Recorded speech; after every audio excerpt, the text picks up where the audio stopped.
How's it going, everybody? I hope you are having a fantastic day. In this video, I just wanted to talk about 3 big changes that Fire Emblem Engage has, mostly compared to 3 houses, but some of these changes are kind of unique to this game in general.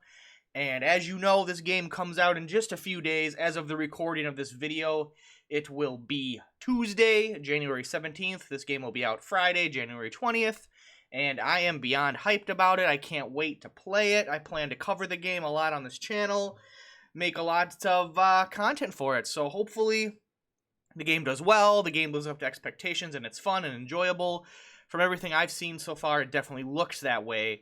So what are some of these big changes that are in the game? Well, one of them that really struck me that was, I didn't expect they would implement it this way, was poison.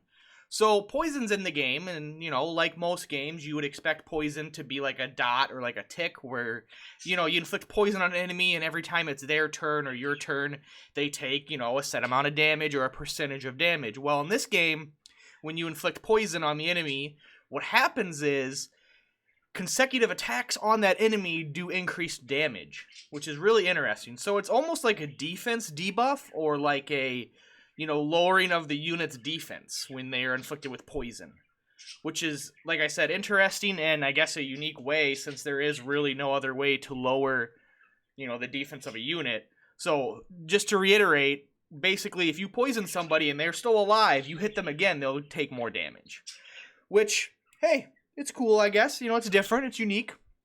Now, another big thing that is compared to 3 houses, more so than anything, is the weapon triangle is back. And with the weapon triangle being back, now we have this whole rock, paper, scissors element. But there's a little bit more to it. So the basics of the weapon triangle is, you know, sword beats axe, axe beats spear, spear beats sword. That is the main triangle of weapons. But then we also have, like, brawling, daggers, bows, tomes. And those don't have a triangle, especially like daggers, bows, and tomes. They are just their own set. But what does beat them is brawling. So if you have fist fighting, brawling, melee, just hands, that will counter daggers, bows, and tomes. And daggers, bows, and tomes don't tend to counter each other or anything, but they are strong in their own right, and they're all ranged, so that's probably why. So that is a unique thing, I feel, especially having that back now, and having it kind of changed up, and having the whole brawling can counter all of those 3 weapons would make a brawling character kind of viable, or a fist character, however you want to describe it. So I find that very interesting. And another unique thing is this break mechanic, where if you do the weapon that the enemy is weak to, they will break. And what that means is they can't counterattack. So obviously anybody who's played Fire Emblem knows whenever you attack a unit that's able to counterattack, generally in melee range, they will counterattack. Now obviously if you're meleeing like a bow character, they're not going to counter, things of that nature. But with this new break mechanic, basically, if you're attacking with the weapon they are weak to, that counters them, they do not get to retaliate against you, which can be very strong and utilized very well in certain conditions and really help with the flow of battle. I think it can. And finally, another neat little thing that I found that I think is really cool is after the battle, you can explore the battlefield, walk around the exact map that you just played on. You walk around it in 3D, you can collect resources after the battle, talk to your allies, you can find little pets to adopt and have, and there's just neat little conversations, and it's just really cool to walk around the battlefield that you just played and kind of explore it and see it in more of a 3D view instead of a top-down view. And like I said, the resource collection is neat.